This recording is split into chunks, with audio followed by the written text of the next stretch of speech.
Какво ще готвиш, Андре? Днес ще приготвим кюфтенца като по-черпански, ама не точно. Да кажем по-балкански.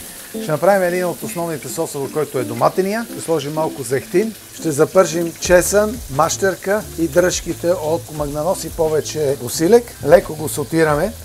Има невероятен аромат. Слагаме доматите на купчета. Сега трябва да кипне 5-6 минути. Ще сложим кюфтенцата вътре и сме почти готови. Кипна соса. Ако ви е кисело, може да сложите малко мед за сладост.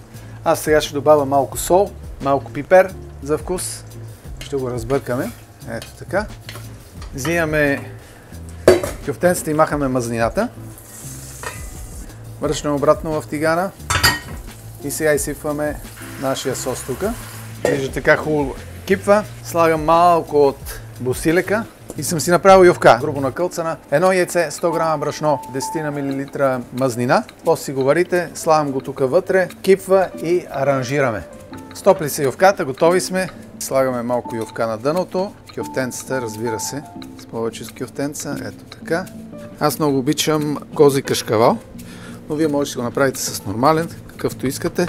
Босилек, малко магданос.